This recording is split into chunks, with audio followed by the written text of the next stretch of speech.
All right, everyone, welcome back to the Land of Chem. I am your host and the author. My name is Jeffrey Drum. Thank you all so much for joining me again.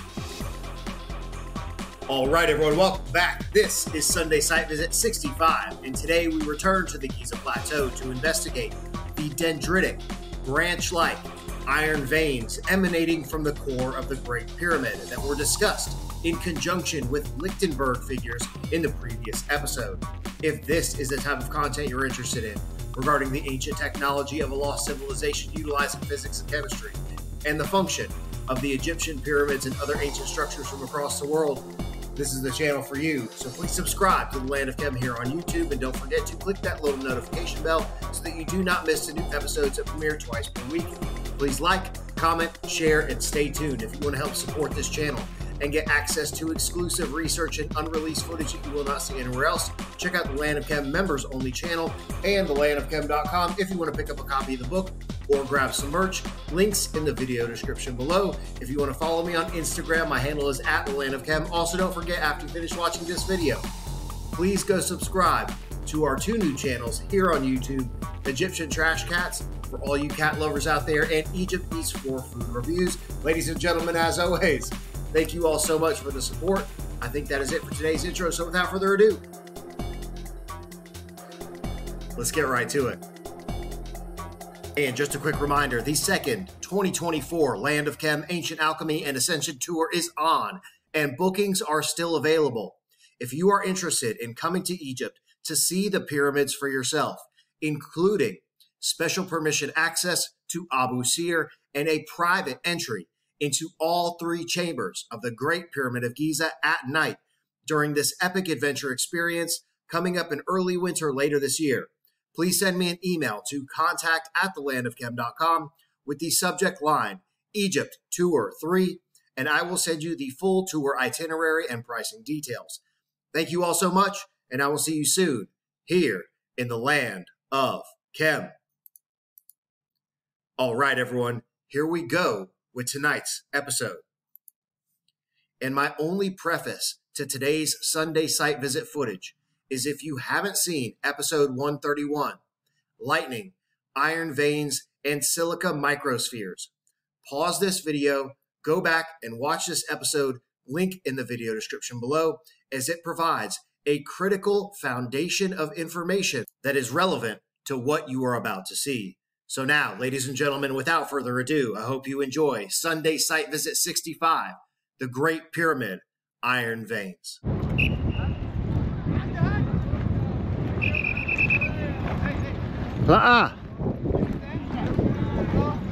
All right, everyone, welcome back. And as promised, we are back here on the Giza Plateau today to investigate the iron oxide veins. What about the camel, sir? لا ما فيش camel, شكرا. Okay, have a good day, sir. Bye-bye. All right. To investigate the branch-like dendritic iron oxide veins that were discussed in conjunction with Lichtenberg figures in the previous episode. So here, standing on the northern side of the Great Pyramid, my wife Alexa. Hello. From Ancient Odysseys, with me as always. So we're going to take a walk around the Great Pyramid and the Central Pyramid today, so I can show you the bedrock and how profusely permeated the limestone foundation surrounding these two pyramids is with these iron veins.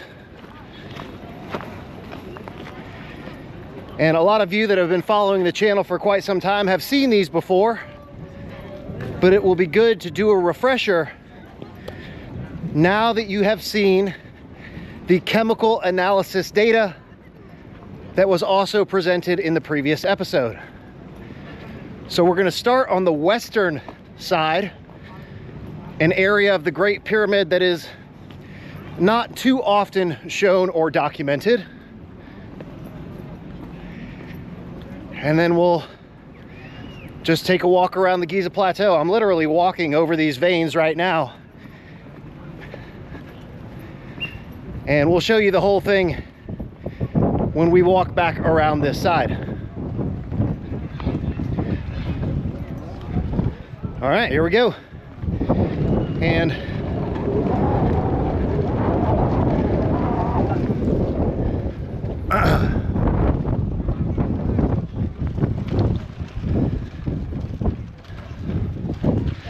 so I'm not going to focus on the bedrock quite yet, because I want to start in this far back corner, and then we'll literally take a 360-degree tour around the structure. And there's some specific features here on the west side that I want to show that will help to facilitate the explanation that is coming up in next week's Thursday research episode.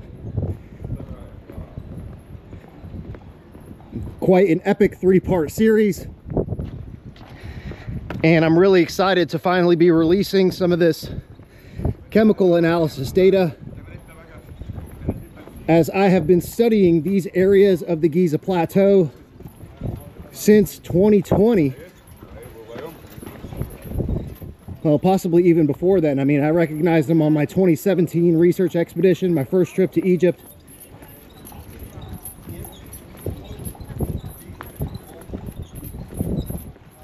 But it wasn't until I came to Egypt numerous times before I decided to move here, and all the research expeditions kind of blend together. But I guess it was either 2020 or 2021 when Yusuf and I discovered the iron core inside of the central pyramid, which you can see here.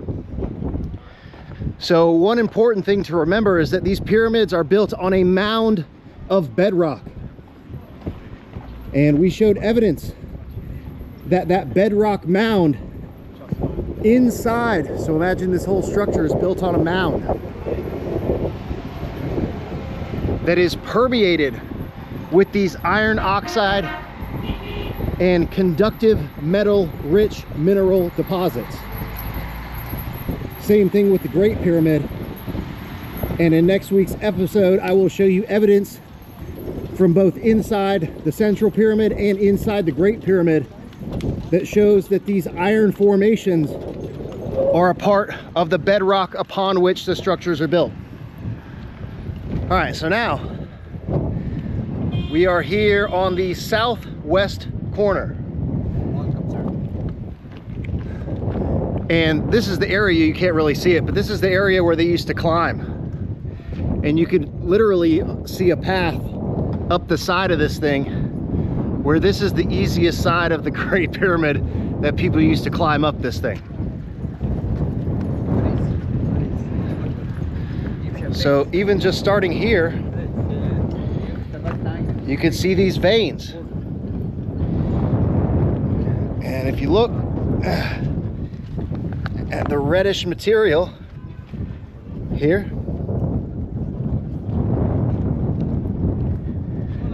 this is that iron oxide, the metallic mineral ore veins that are all across the Giza Plateau. So I've said this in many previous episodes that the location for the construction of the Giza Plateau pyramid system was meticulously selected for a vast array of reasons. And so now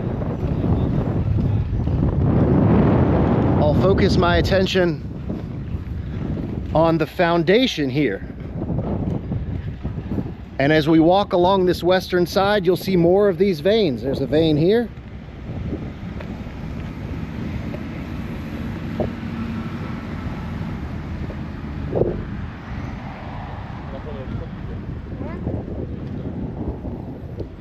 There's more of this branch-like vein here.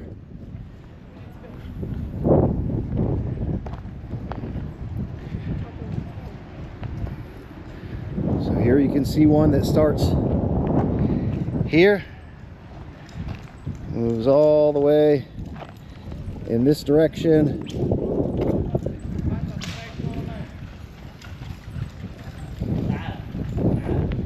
There's another big patch.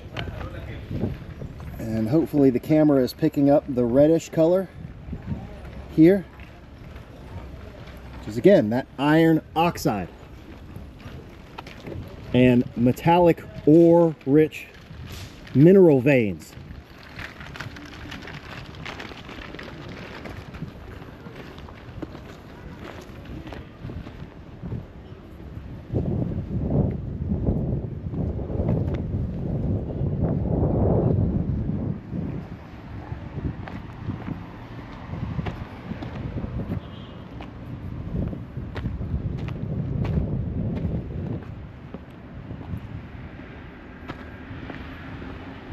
Here's another.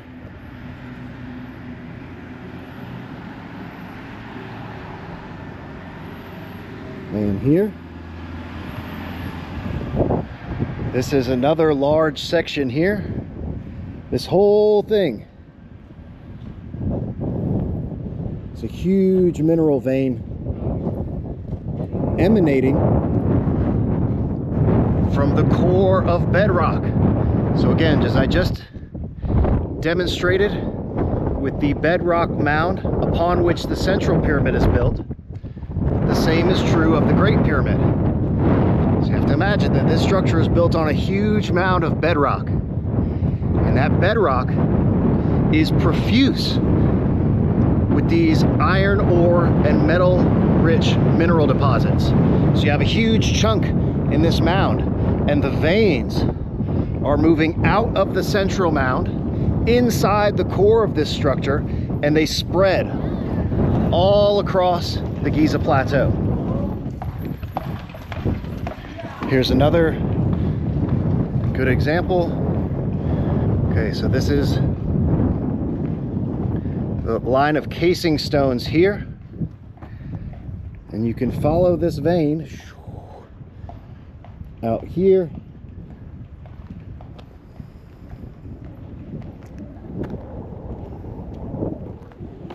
Here, and again, you can see that this vein is filled with what looks like some melted material. And it has that same dark red, black from either hematite or magnetite deposits that are giving this vein that reddish, dark black color. So both magnetite and hematite being iron ore rich minerals. Here's another huge vein that goes all the way back toward the pyramid itself.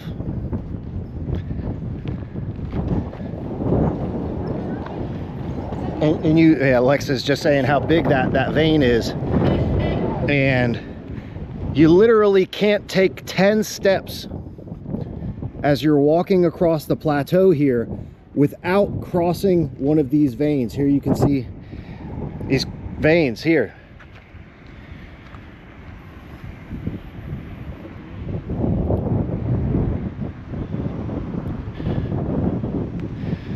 And I'm just going to continue to point these out. This is another big vein here.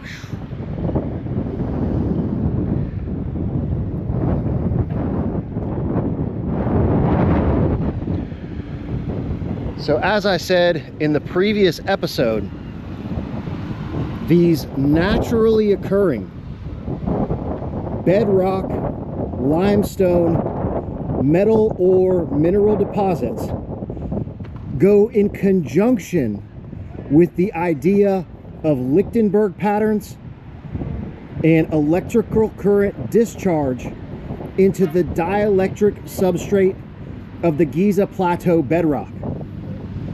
So now here's a really significant area, because now we're looking at some paving blocks. So this was the original floor level adjacent See the casing stones here? These are the remains of some of the original casing stones on the western side of the pyramid. This is restoration work. That is restoration work. That one further down there is restoration. But these highly weathered stones here are actually part of the casing stone facade that once covered the entire pyramid. And then here you can see how these casing stones, they actually curve slightly to meet directly with the paving blocks. So now we're going to walk over here. Again, this is an incredibly important area. Okay, so now you can see these veins. These dendritic branch-like veins that run underneath the paving blocks. So this is direct evidence that these veins were here before the installation of the paving blocks.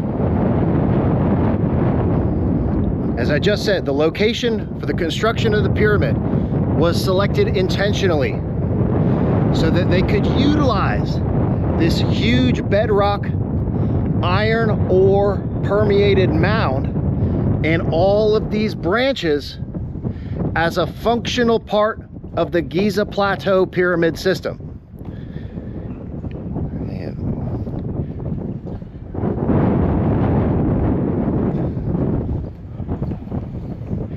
And these things are all over the place.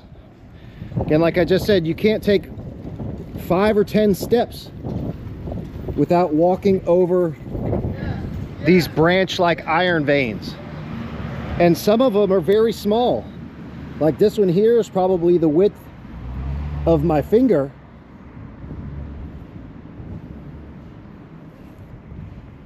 And then some of them are huge. So here's a good example where you can still see the iron ore down inside of there.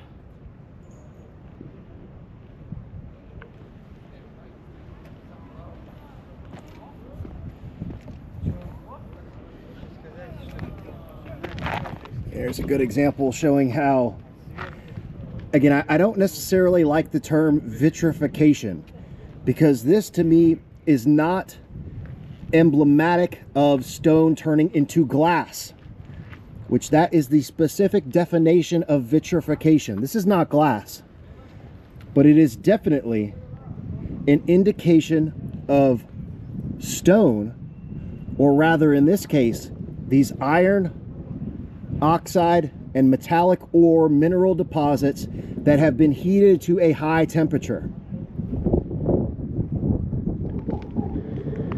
It certainly does look melted. It's not glass, but it's rather stone that has been heated to a very high temperature, or a metallic ore deposit that's been heated to a high temperature.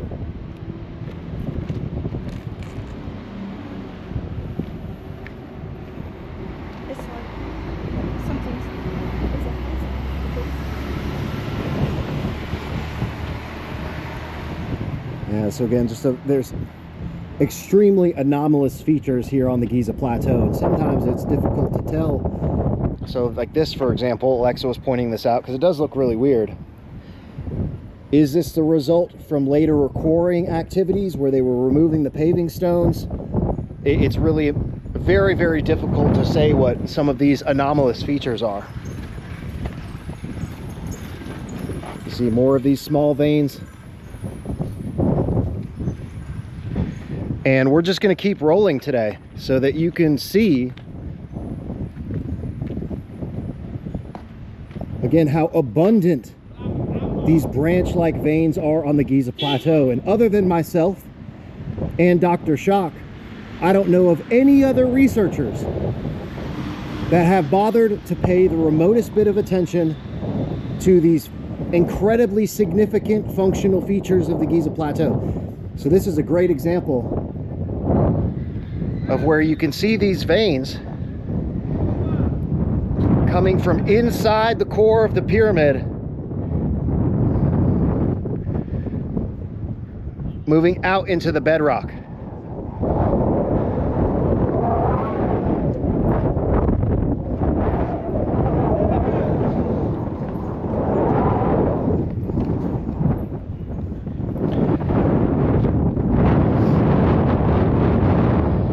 So I don't know how well the color is going to translate on the screen here, but this one is particularly red.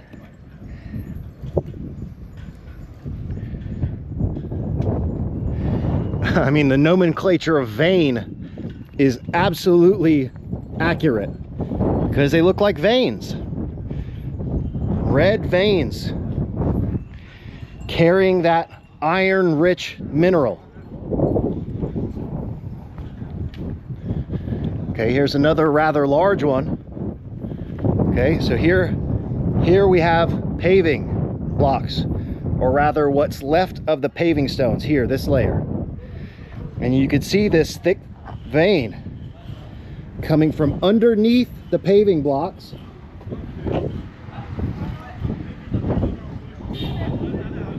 going across the bedrock.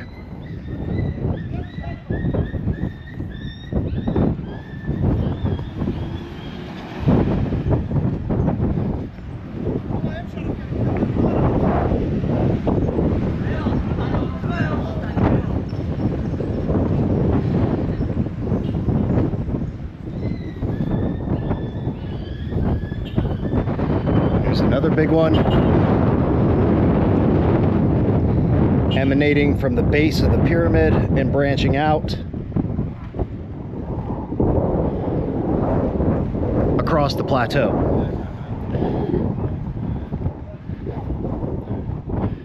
And there's a whole bunch of them here.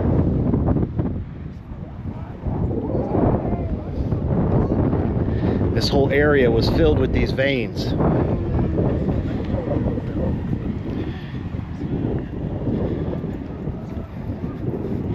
And nobody even bothers to pay one bit of attention. This whole pit is filled with it here.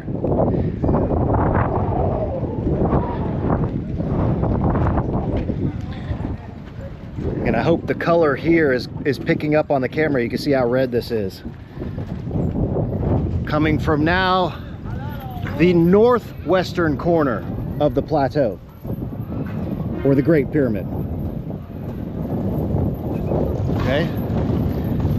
So here, let's follow this vein.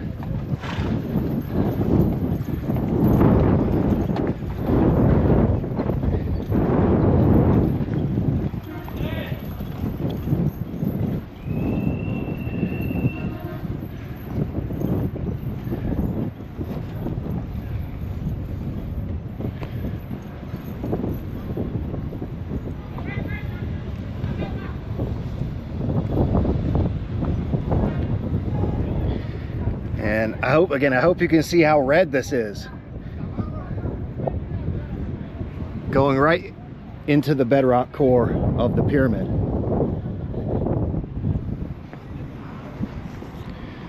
All right, so now, cigar o'clock.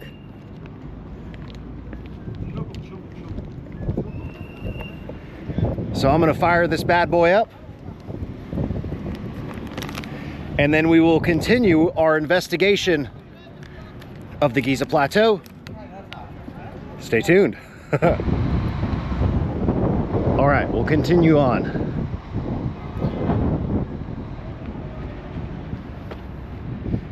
And hopefully you're starting to recognize the patterns of these veins. And once you know what you're looking for, it's extremely perplexing how this has gone overlooked in regard to the construction and the operation of these structures, because those two things go hand in hand.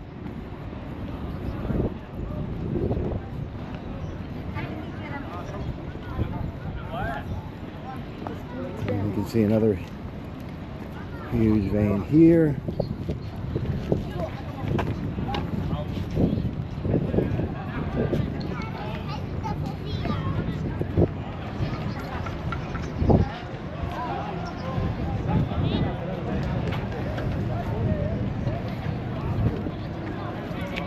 Huge veins here. Again, this vein going back underneath the paving stones.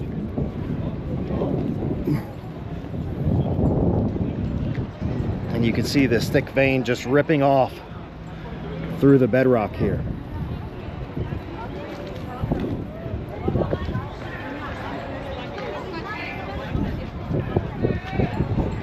All right, modern entrance into the Great Pyramid on the northern face here.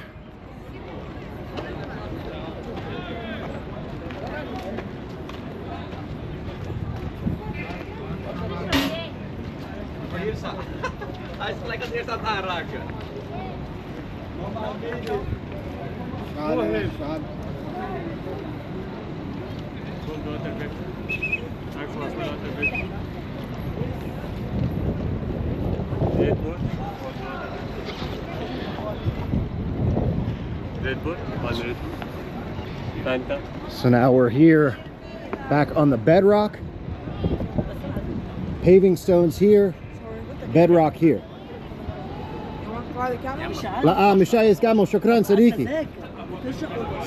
Smaller veins running through this area here.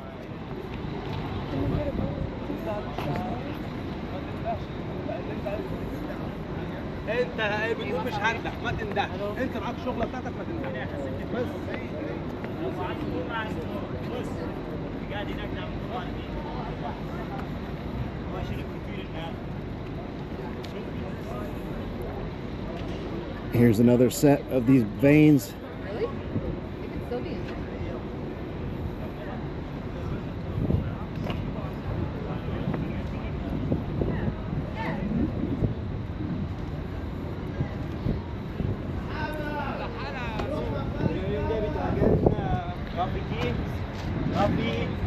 And again, here's a good one so you can see some of the color.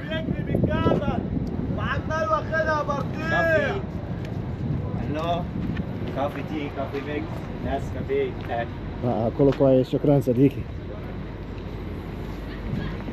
And this area is just teeming with these veins. All of these cracks are filled with iron.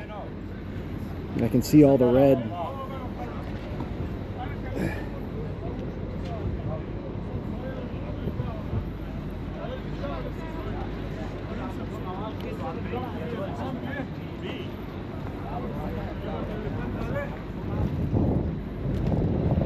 Here's a big fat vein, and this has been filled in with, these are blocks that have been put in this to fill in the huge crack.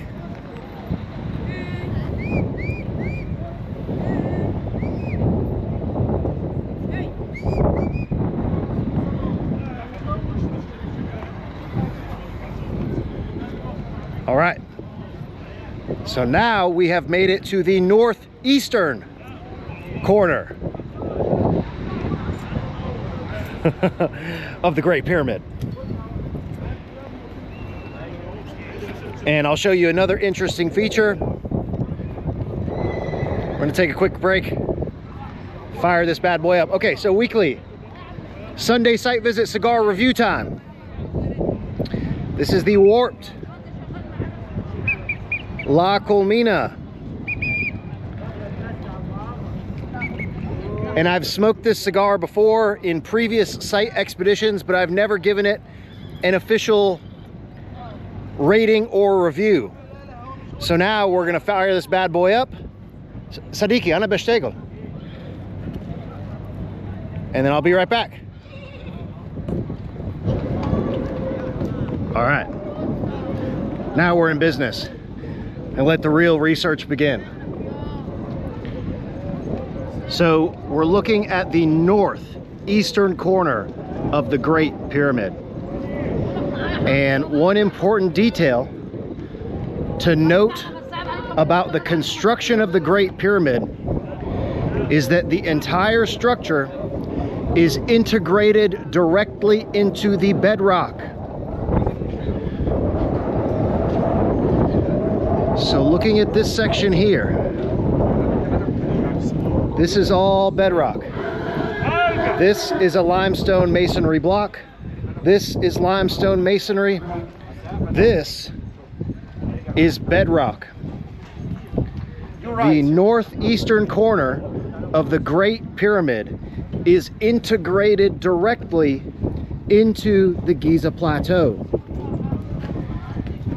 And you may remember from stories of antiquity about ancient Masonic practices, the northeastern corner of the building was always the first stone laid. It is the foundation stone of the entire construction. And that is true as well with the construction of the Great Pyramid here on the Giza Plateau, northeastern corner being the first stone that was cut from the bedrock and the primary foundation stone of the entire structure. And you can see here, so again, we're looking at this cornerstone integrated directly with the bedrock. There is no seam here. This is bedrock. This is all bedrock in through this piece here. And look at these veins.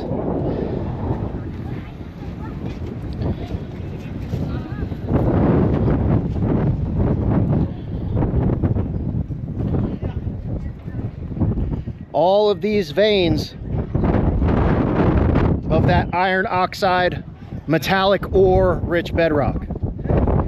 And you can see here as we walk through this area on the eastern side of the Great Pyramid, it is literally completely covered with these formations. All of these crisscross patterns, all of these seemingly insignificant cracks in the stone. This is all iron oxide veins.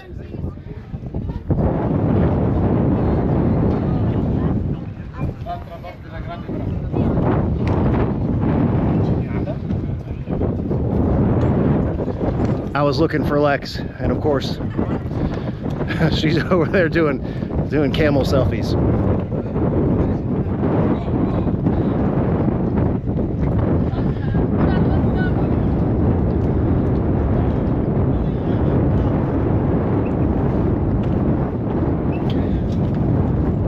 You want camel? I make good price for you.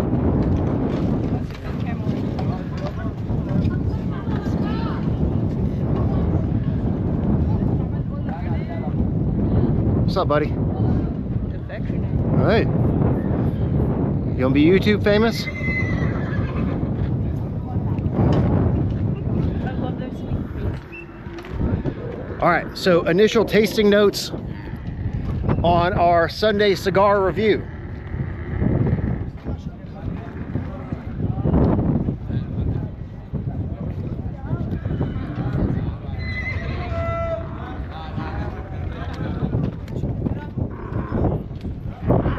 So I will say that this is a much lighter profile cigar than the Royal Palms that we were smoking last week.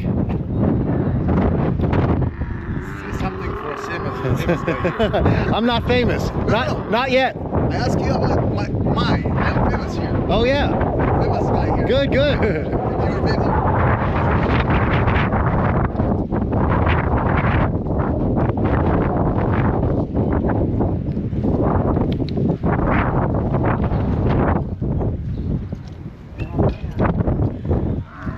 So this one, man, it's real nice honey and what I would call a graham cracker note. Very, very good cigar. This is a Corona size. I prefer a Robusto. Corona being my second favorite cigar size. Draw is a little bit tight. The Royal Palms has a fantastic draw. I like to be able to get plumes of smoke when I take a pull. This one's a little bit tight, but it's also incredibly windy up here, so not too shabby. Off to a good start. All right. So you can see how abundant the veins are here on the eastern side of the Great Pyramid. And we're gonna get a bottle of water from one of these vendors. so we can pour some water on these veins so you can really see the color. Here's a good example.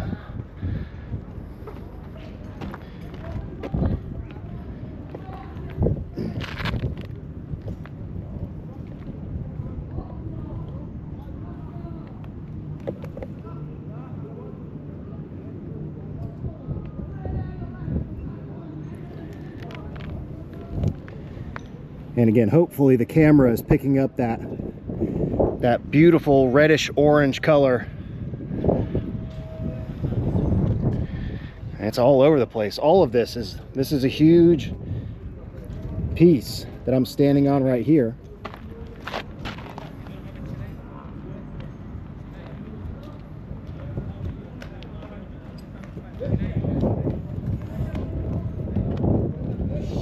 Again, it looks melted. Again, I don't like the term vitrification as applied to the bedrock here. It's not vitrified. It's not turned into crude glass, but it has certainly been heated to a high temperature. This is a huge piece of iron ore here.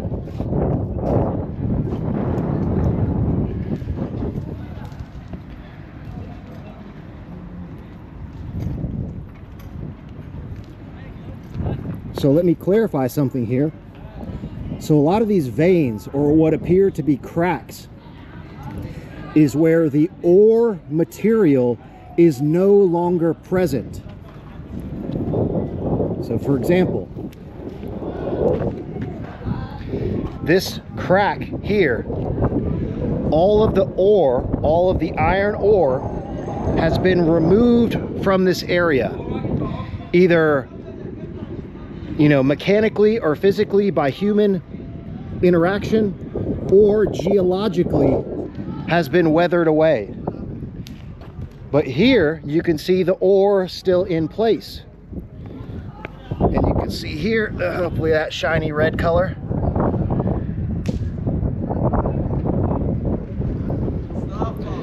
So all of these features that appear to just be cracks were originally filled with material. And in a lot of these, all you can see is the traces of red, the iron oxide on the edges, where this one, again, you can see the ore here is still in place.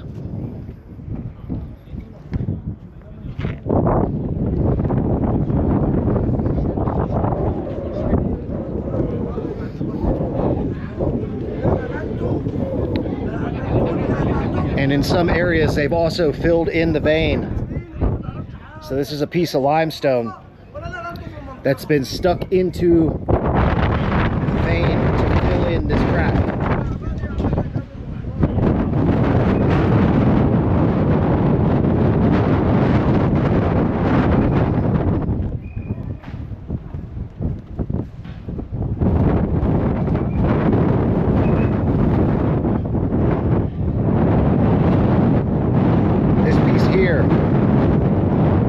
Is a huge piece of iron.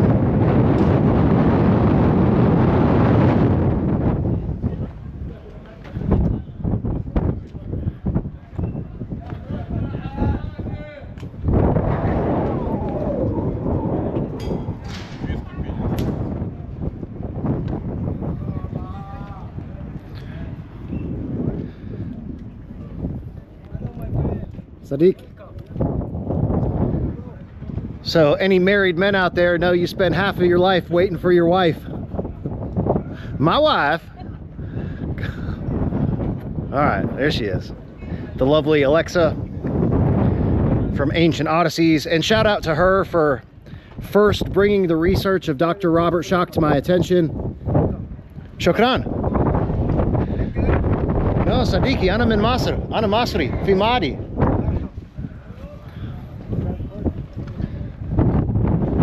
All right, so here's a good example of what we're looking at.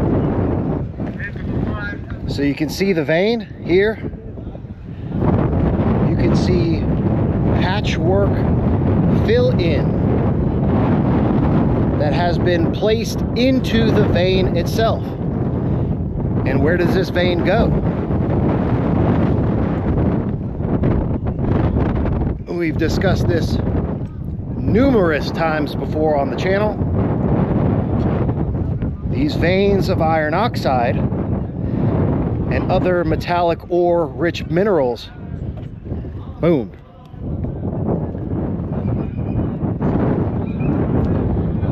they go right into the pit.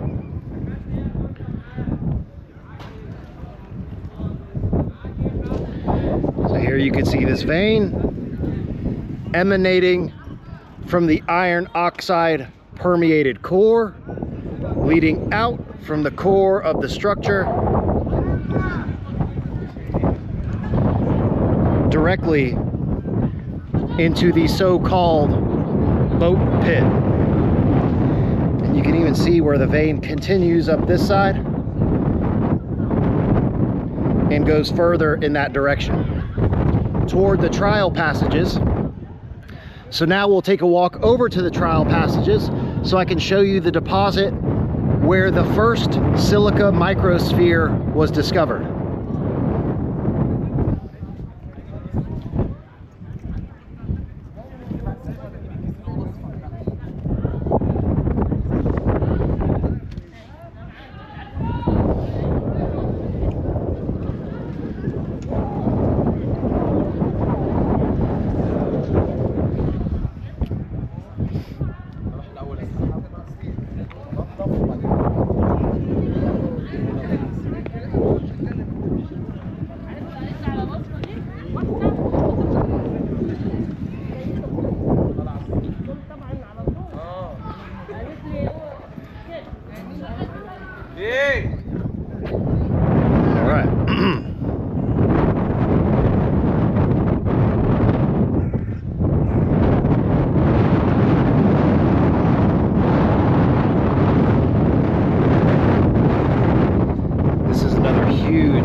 Leading once again down here into one of these quote-unquote boat pits. And look at this piece right here. This bulbous, massive, melted looking piece right here is that same. This looks darker. So there's hematite, which is the redder color, and magnetite, which is the darker color. This maybe looks like magnetite because it's almost black. And this whole bulbous piece right here looks melted.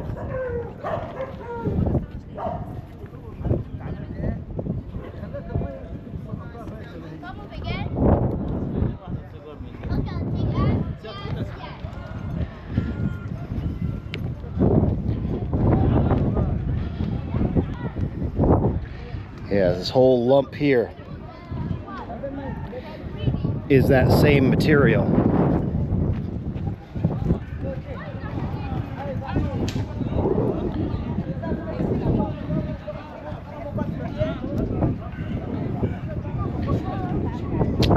Man, this whole thing has been repaired. There's modern fill in there. There's repairs down there. I wouldn't be at all surprised if this goes out and down in that direction. There's a ton of fill-in work here.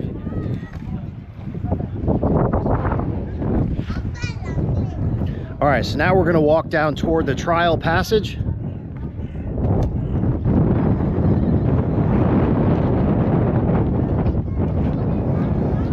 Here's a big lump.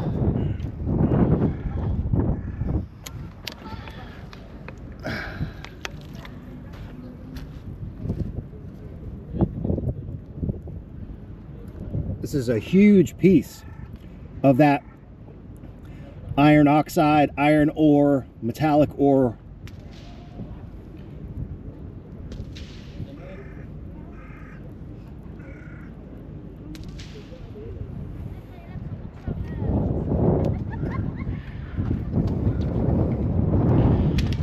All right, and here I just stepped into this thing. This is one of the original ancient channels. This one was confirmed by an archaeologist that was working here on the black basalt Eastern Temple floor, that this channel is an original conduit, as there are modern channels that were excavated and carved out to house the cables for the modern sound and light show. But that one that I just showed you is an original piece, an original feature of the Giza Plateau.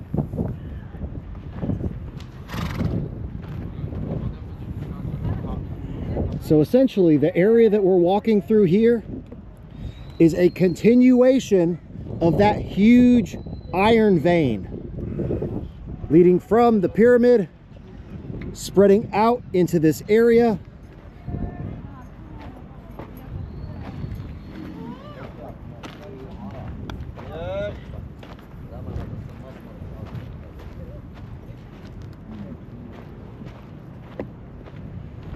Leading into this area here.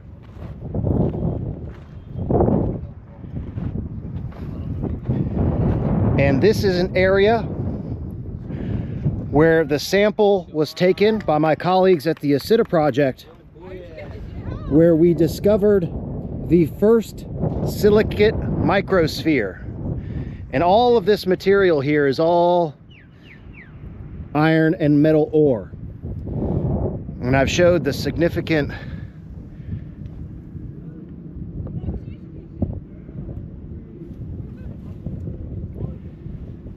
acidic erosion in this area,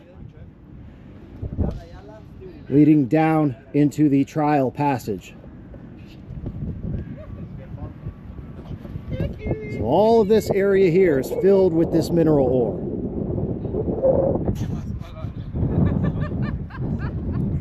Emanating from the core of the Great Pyramid. All right. So we were just over here looking at the northern opening of the trial passage.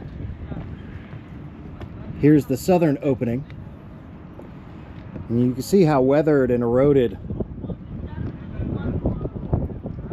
this area is, leading down into that passage system. Now we're going to walk back up toward the Eastern Temple black basalt floor, so I can show you another big vein.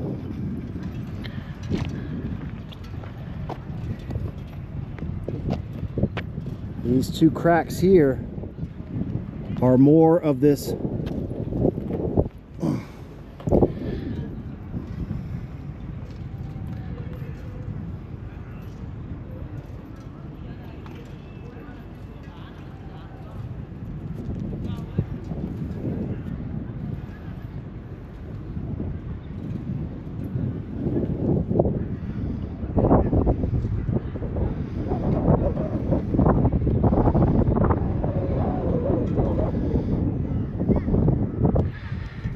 and this material is incredibly dry and brittle.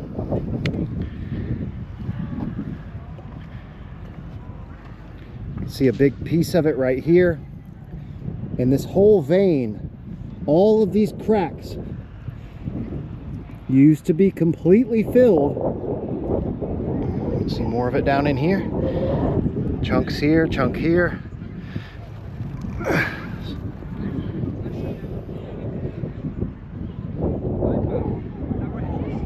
Iron and metal ore rich minerals.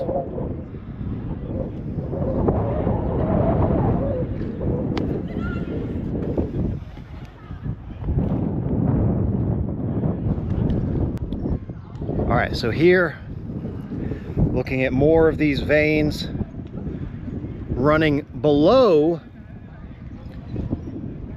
the black basalt paving stones of the Eastern Temple. And this is another critical feature of the function of this component of the system that I have not begun to reveal quite yet, but it's coming up soon. So again, remember, these veins run below this black basalt paving. So if we follow these veins, where does the vein go?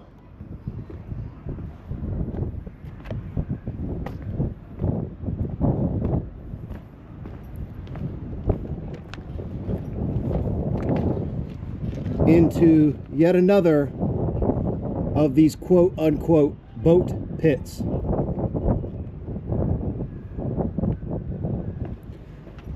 All right, so I think you're starting to get the picture that these veins literally cover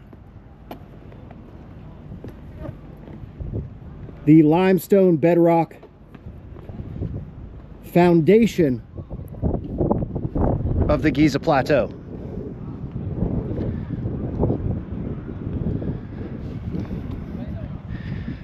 And there's so many more components up here to analyze and discuss. I will be returning to this black basalt paving soon, as this is one of my favorite functional components of the Great Pyramid system.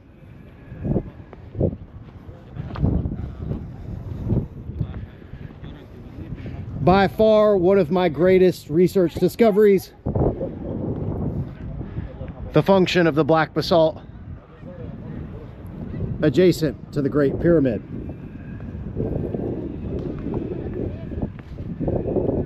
And those of you that saw my interview on the Danny Jones podcast have already had a teaser about the function of that structure.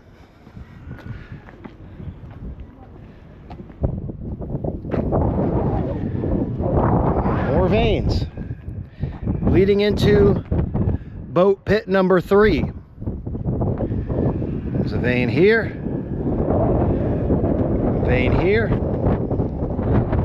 another vein here, leading down into the pit.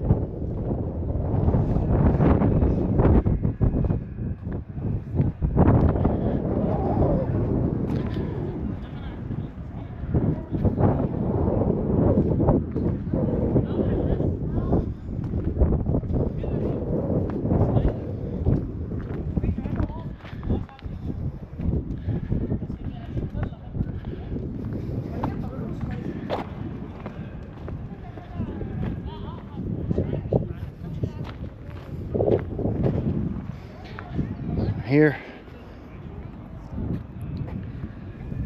these veins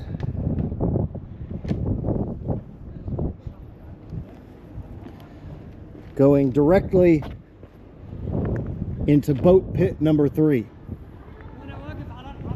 and you can see that vein continuation going across toward one of the satellite pyramids and into the satellite pyramid.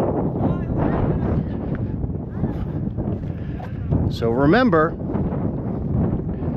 as a preface to next week's function of the iron oxide veins episode, that these veins connect different structures across the Giza Plateau. So let me say that one more time. The location of all of the structures on the Giza Plateau, including the underground Osiris shaft system, the locations for these was intentionally selected so that each individual structure was connected and integrated into a network via these iron oxide and conductive metal rich veins. So now we're going to take a walk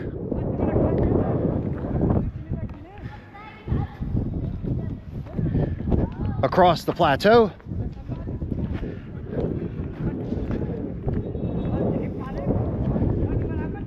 to investigate the bedrock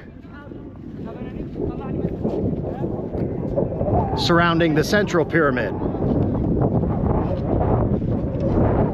Yalabina. And just a quick announcement, new Land of Chem merch is now available. I just dropped the Nano Gold 5th degree logo on a black t-shirt and hoodie. And I'm very excited to present the new spectacular White Horse logo on a black hoodie and the premium high definition extra large White Horse logo on this exceptional quality black t-shirt.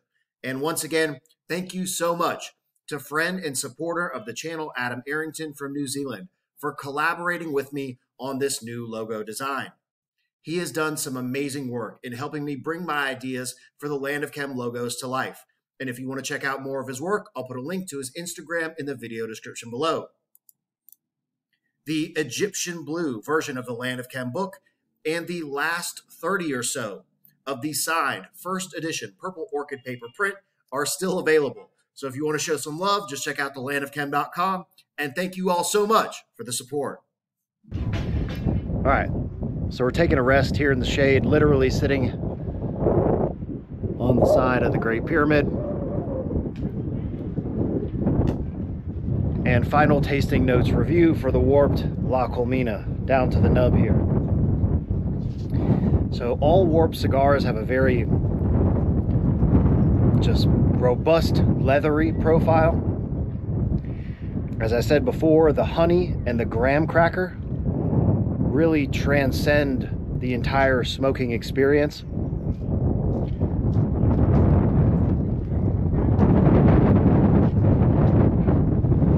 The draw really opened up about halfway through the cigar. Of course, the longer you smoke a cigar, the more nicotine, and I'm definitely feeling it right now. Caffeine and nicotine, best combination in the world. Critical for pyramid research.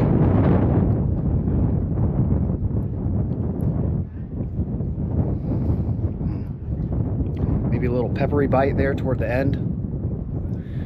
Of course, that honey always turns into kind of a molasses rich syrupy flavor, like a maple syrup.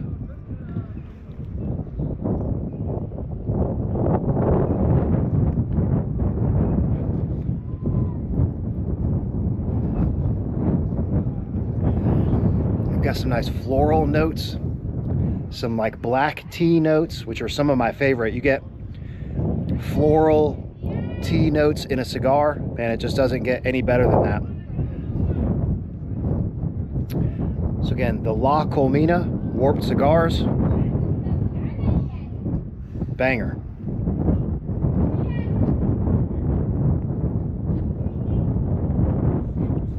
I feel like I'm smoking a roach. All right, that's it for today's Sunday site visit cigar review. Next stop, Central Pyramid.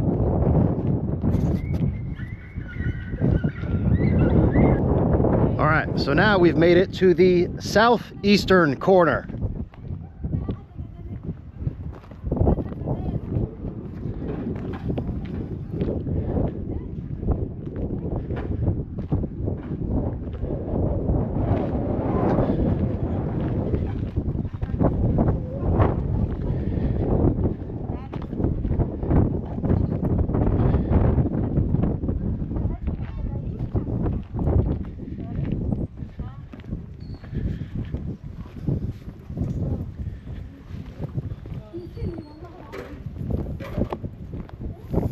And you can see traces of veins here.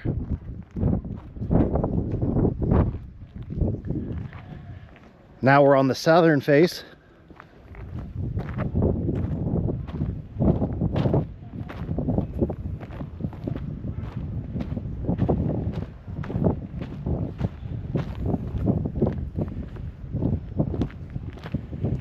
And it appears I haven't spent too much time here on the southern side. This used to be the area where they had the Solar Boat Museum back here. And it seems that the concentration of the iron veins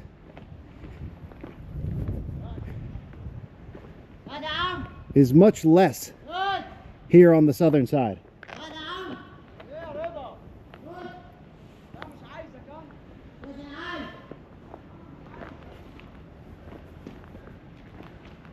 But what I'm really looking for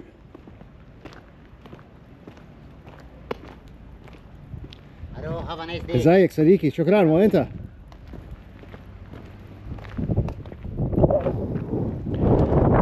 Alright, so while we're here, we'll take a look. So believe it or not, this is casing stone.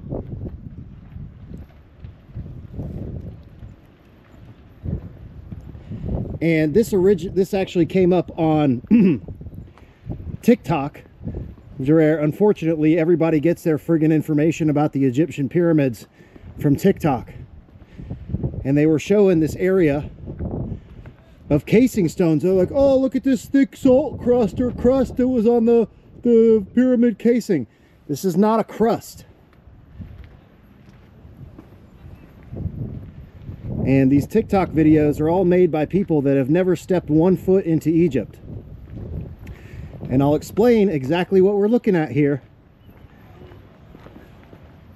It's not a crust. It's not a coating compound. So what you see here, this is all restoration. This is original casing stone here. This was all casing block. And this part up here are pieces of the original eroded casing stones. This is all restoration work. This is bricks.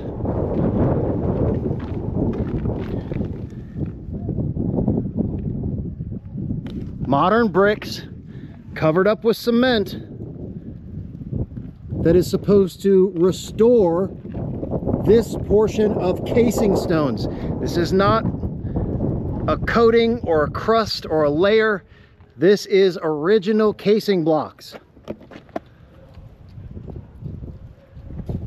Highly eroded casing blocks, and everything below this is bricks covered in concrete.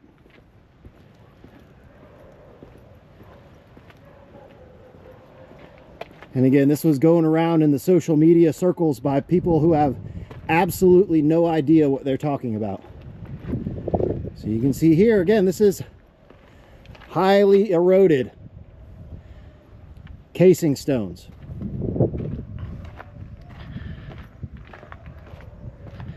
And the pieces where the casing stone was hanging over in a lip has been reinforced. I struggle to call this restoration because this is absolute garbage work. This here is all modern. Bricks covered in concrete and the original casing stone hanging over the top. So I'm actually glad that I came over here to show you the truth. Please don't get your information from TikTok. And definitely don't get it from people that have never stepped 1 foot in Egypt. Because unless you see this thing up close in person, again, look, this is all bricks. See the brickwork in here? Covered in concrete to restore this portion of the casing stones.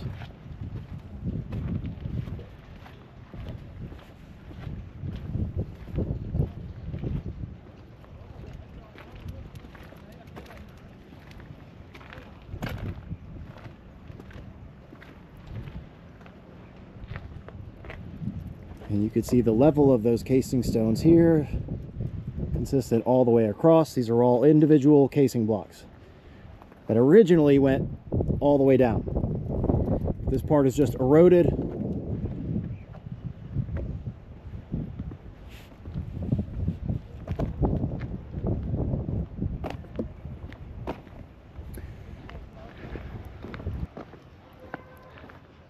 So like I was saying, the veins on this side are much less concentrated until we get back over here.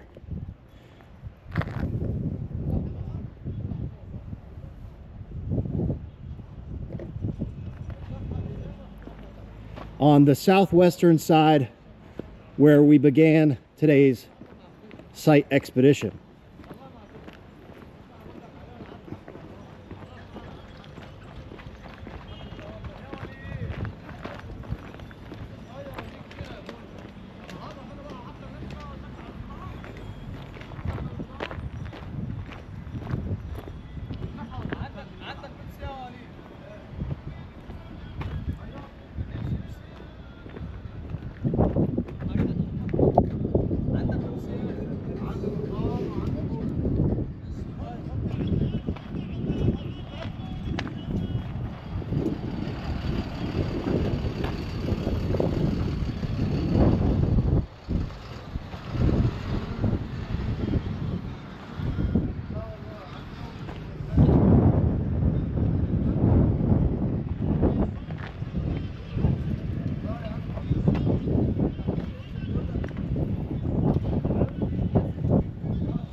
Never noticed this feature before.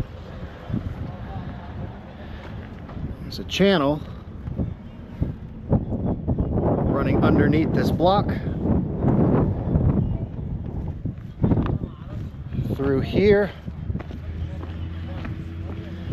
over in this direction. So we're going to follow this channel.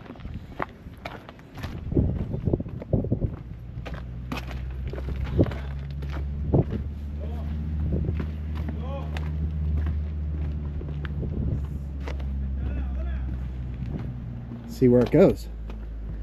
So we're still walking in this channel, and what do we find here? This whole rut here is all iron, and then the channel goes back here underground, all covered up with the modern roadway. This is the road here, and this is the channel that leads back in this direction. I mean, this is a huge vein here. Hopefully you can see the reddish color of the vein here. And this piece just disappears back into the sand. I have a feeling that we're standing in a pretty critical component, because as we started walking over here, the guys were like, no, no, no, no.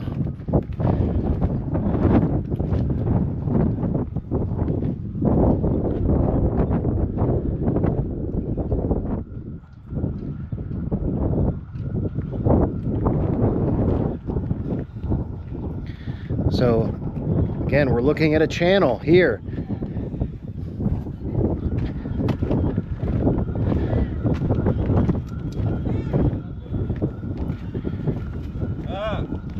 كله كويس يا خلاص خلاص أنا بروح هنا وخلاص. So this is that channel that ran through here.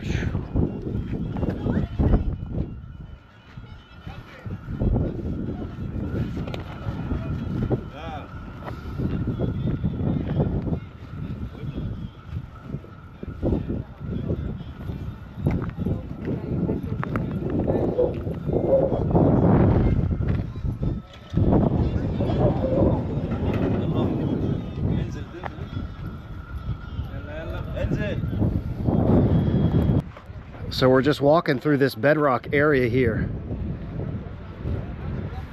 and this whole area is filled with these veins. So I'm going to keep the camera rolling,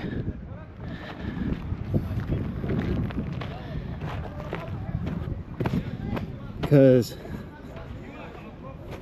whole section, the connection between the Great Pyramid and the Central Pyramid is completely covered with the modern road.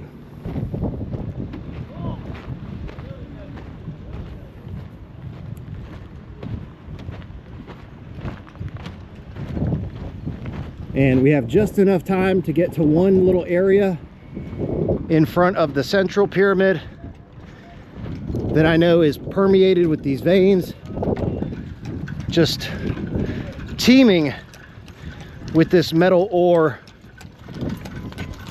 branch-like dendritic formations.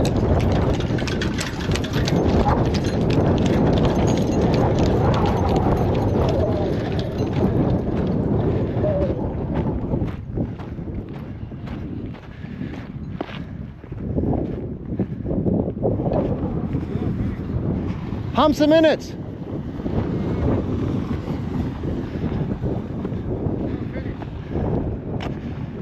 All right, so the Giza Plateau is closing for the day. Just humps a minute. Humps a minute.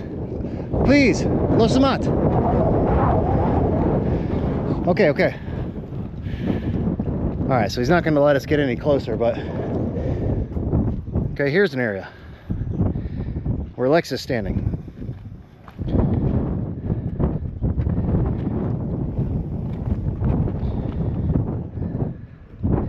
So you can see the color of the vein that once branched through this area. And we're just gonna, yeah, Anna Baruch, Sphinx. It's okay. I'm going.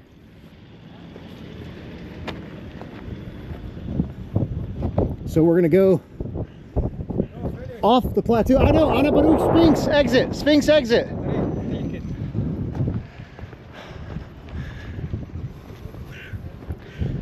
All right.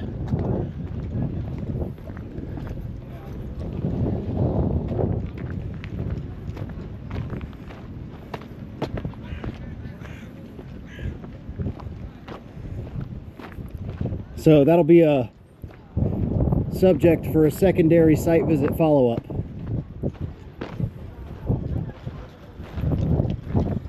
And again, I intentionally chose this little area here because we're literally following a vein path here down in through this highly eroded section.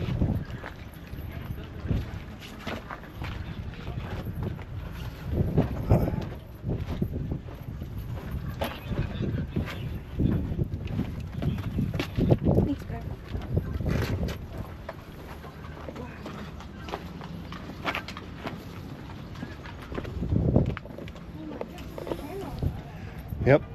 All right, so ladies and gentlemen, that concludes today's Sunday site visit expedition to the Giza Plateau to investigate the branch-like dendritic formations, these iron oxide and highly conductive metal-rich mineral deposits emanating from the central bedrock core of the Great Pyramid that branch across the entire Giza Plateau.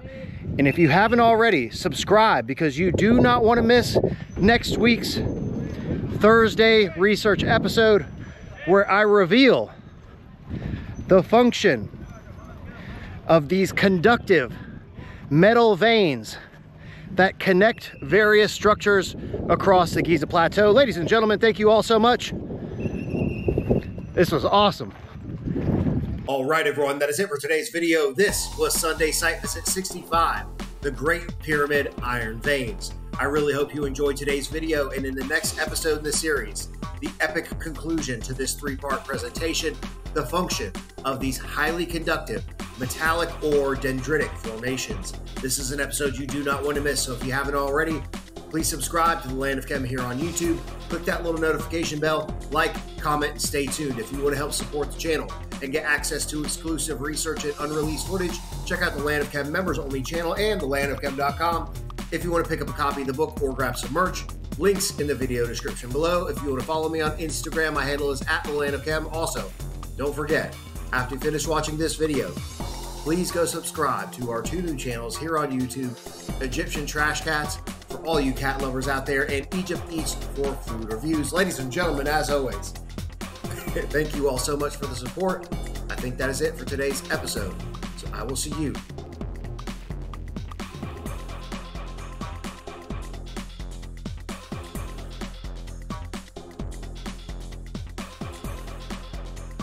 next time.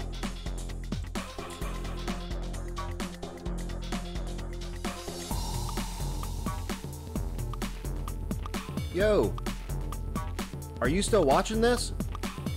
Please subscribe to the Land of Chem here on YouTube and click that little notification button. New videos coming out every single week. And check out this other episode. Come on, do it.